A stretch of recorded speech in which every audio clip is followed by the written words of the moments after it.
Bonjour à tous, je suis le docteur Isabelle Martin et aujourd'hui nous allons analyser le thème « Le secret d'une peau radieuse, moins de dépenses, plus de beauté en 1 minute par jour ». Est-ce que ça vous est déjà arrivé, mes amis, de retrouver une amie que vous n'aviez pas vue depuis longtemps? Peut-être que le mois dernier vous l'aviez vue avec une peau terne, fatiguée, et tout à coup, quelques semaines plus tard, son visage semble avoir complètement changé. La peau plus lisse, plus lumineuse, elle paraît beaucoup plus jeune et on reste avec la curiosité, voire l'incrédulité. Se serait-elle fait un traitement esthétique? Aurait-elle dépensé des milliers d'euros en soins de la peau? Ou aurait-elle simplement eu de la chance?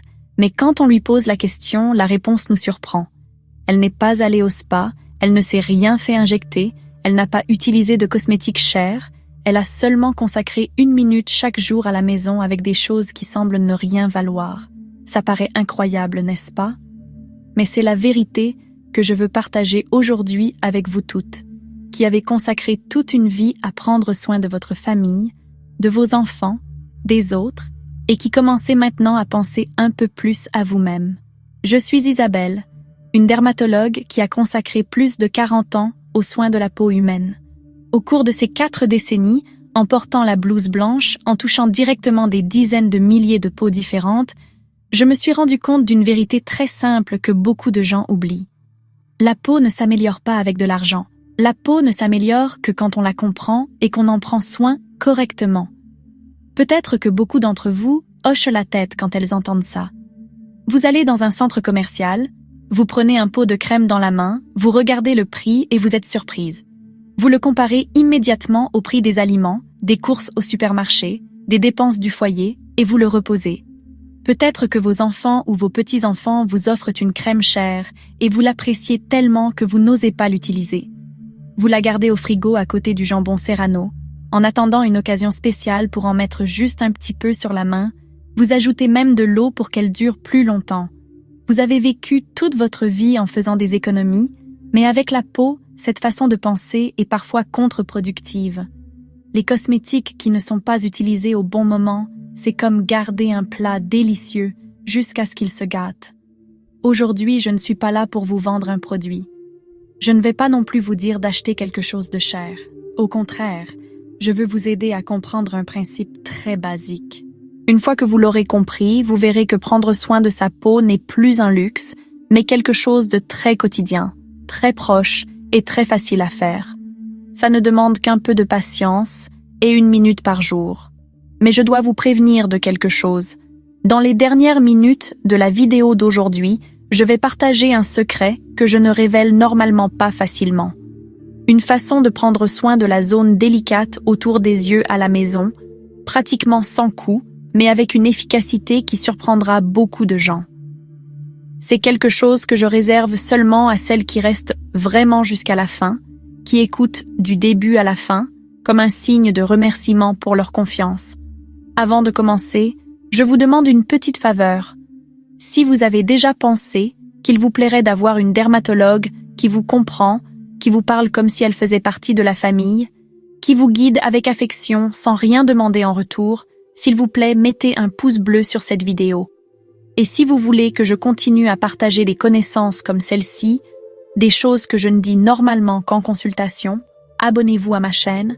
Ça me donnera plus de motivation pour apporter ces informations précieuses à plus de personnes. Maintenant, commençons vraiment.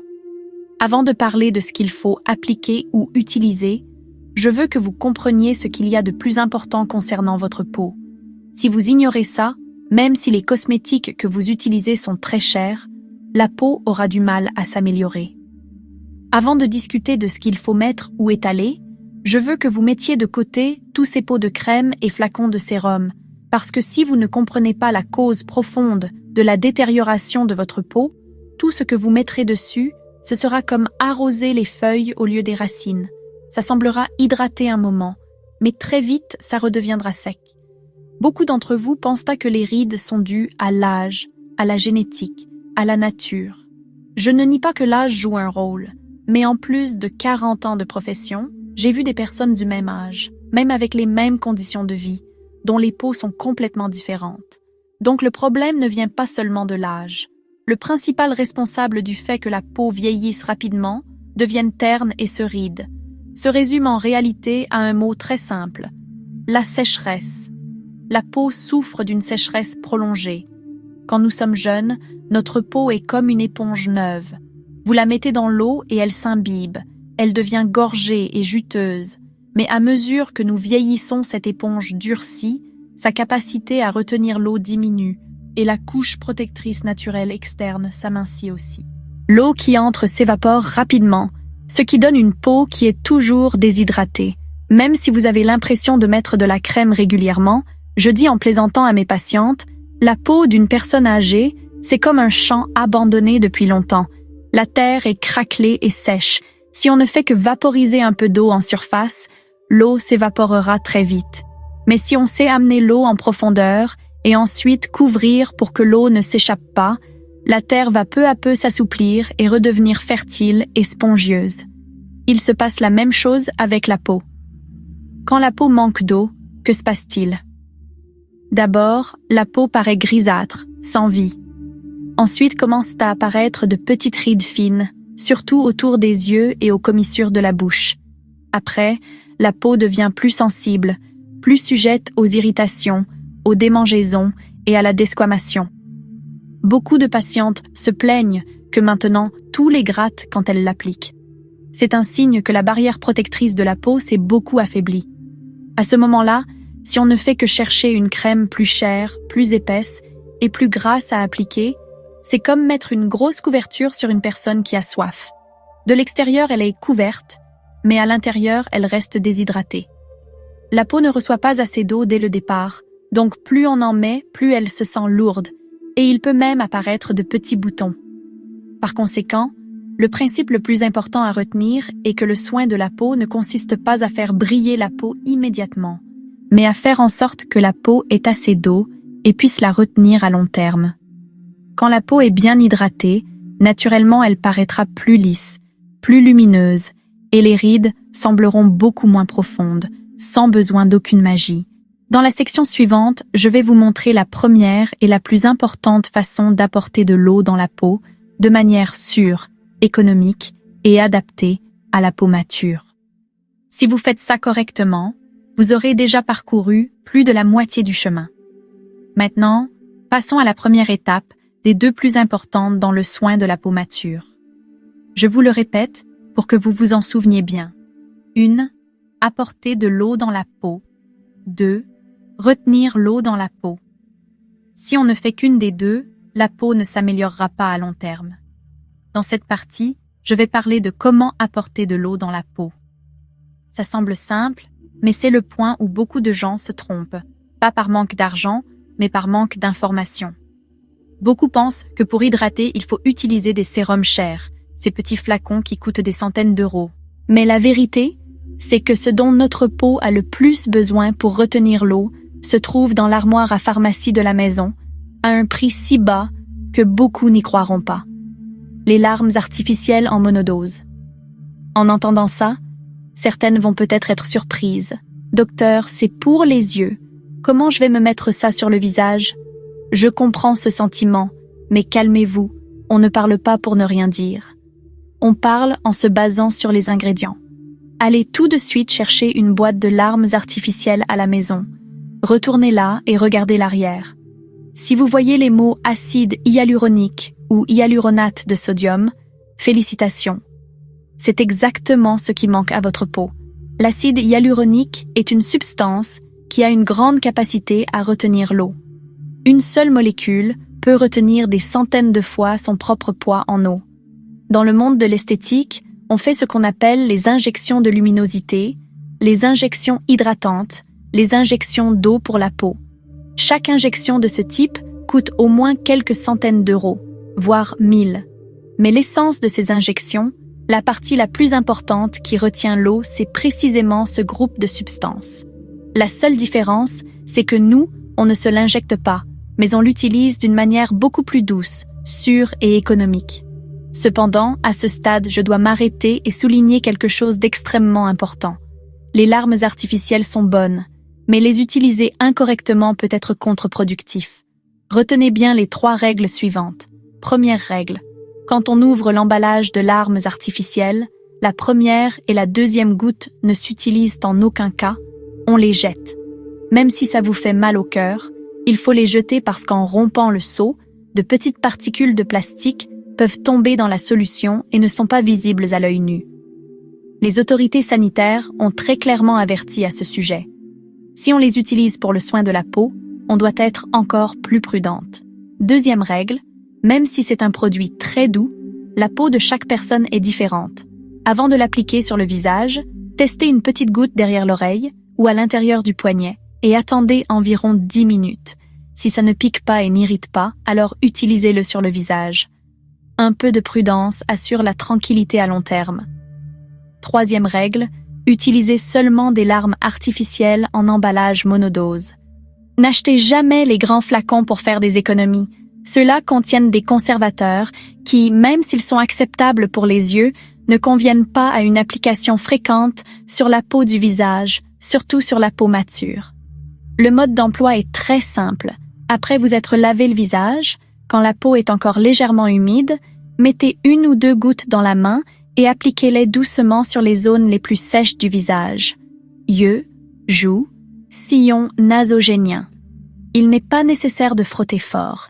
Faites juste de petits tapotements pour que ça s'absorbe. Ainsi, l'eau est déjà dans la peau. Mais je vous le répète, ça c'est seulement apporter de l'eau. Si on s'arrête là, l'eau s'évaporera très vite et la peau redeviendra sèche comme avant. Par conséquent, dans la section suivante, je vais vous montrer la deuxième étape, l'étape pour retenir l'eau. C'est le point qui décidera si votre peau sera seulement moins sèche ou si elle deviendra vraiment plus douce, lisse et confortable. Maintenant, passons à la deuxième étape. Si l'étape précédente consistait à amener l'eau dans le champ, cette étape consiste à fermer le couvercle pour que l'eau ne s'évapore pas. Beaucoup d'entre vous font très bien l'étape d'hydratation, mais négligeant celle-ci, donc la peau ne s'améliore qu'un moment, puis revient à son état précédent.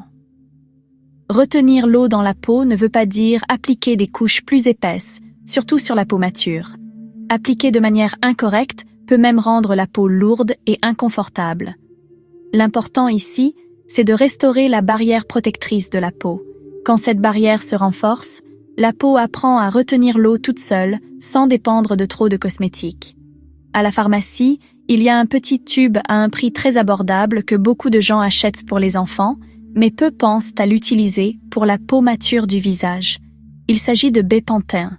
Son ingrédient principal est le dexpanthénol, qui semble bizarre, mais une fois absorbé dans la peau, cette substance se transforme en une forme de vitamine B qui aide à apaiser, restaurer et régénérer la barrière cutanée. Celles d'entre vous qui ont déjà fait un traitement au laser pour enlever des taches ou une procédure dermatologique se souviendront sûrement qu'après, le médecin appliquait souvent une couche de crème calmante. La plupart de ces produits sont basés sur ce principe. Quand la barrière cutanée se répare, la peau devient moins sensible, moins irritée et retient beaucoup mieux l'eau. Mais je dois insister sur la façon de l'appliquer. C'est le point où beaucoup de gens se trompent le plus. Il ne faut pas presser une grande quantité et l'étaler sur tout le visage comme une crème hydratante normale. Faire ça, c'est du gaspillage et ça peut causer des rides à force de frotter fort. La bonne façon, c'est de prendre une très petite quantité de la taille d'un petit pois et de faire de petits points sur le front, les 2 joues et le menton. Ensuite, avec le bout des doigts, en relâchant la pression, faites de petits tapotements comme si vous jouiez du piano, jusqu'à ce que la couche de crème s'amincisse et s'absorbe dans la peau. La peau se sentira douce et confortable, pas lourde. Les jours où la peau est très sèche, tendue, irritée et avec beaucoup de desquamation, vous pouvez l'utiliser comme masque de nuit. Mais retenez une règle, n'en abusez pas. Ces jours-là, éliminez les autres étapes. Après vous être lavé le visage, utilisez les larmes artificielles pour hydrater. Et une fine couche de Bepanthen suffit. La peau, c'est comme une personne âgée. Si elle mange trop d'un coup, elle se sent mal. Cependant, ce type de crème ne convient pas à tout le monde. Celles qui ont la peau grasse, sujettes aux boutons ou avec beaucoup de sébum, la trouveront lourde. Pour elles, je ne la recommande pas. C'est une solution pour les peaux sèches, fines et vieillies. Et maintenant, je vais parler de la deuxième option pour celles à qui la sensation collante ne plaît pas ou qui veulent une solution complètement naturelle. On peut fabriquer notre propre crème hydratante à base d'huile à la maison. Ça semble compliqué, mais en réalité, c'est très simple. Préparez un flacon en verre propre. Les ingrédients ne sont que 2 types d'huile. Huile de coco vierge extra et huile d'olive vierge extra. Retenez bien les mots vierge extra. Ça doit apparaître sur l'étiquette. C'est le type d'huile pressée à froid qui conserve ses antioxydants et vitamines naturelles. L'huile de cuisson n'a pas cet effet. La proportion est très facile à retenir. 2 parts d'huile de coco, 1 part d'huile d'olive. S'il fait froid, l'huile de coco va se solidifier, mais ce n'est pas grave. Prélevez-la simplement avec une cuillère et mélangez les 2 huiles. Si vous avez des capsules de vitamine E, vous pouvez les percer et en ajouter une, mais assurez-vous que c'est bien de la vitamine E et pas des oméga 3. Si vous vous trompez, l'odeur de poisson vous accompagnera toute la nuit. Mettez le flacon dans un récipient d'eau tiède pendant environ 1 minute pour qu'il fonde et se mélange bien. Ensuite, bouchez-le et mettez-le au réfrigérateur. Après 1 demi-heure, vous aurez une crème hydratante avec une texture douce et facile à utiliser, sans odeur chimique ni conservateur. La façon de l'utiliser est la même qu'avant. Prenez une petite quantité, chauffez-la avec le bout des doigts et appliquez-la doucement sur la peau. La peau s'assouplira très rapidement sans se sentir lourde, mais je vous dis la vérité.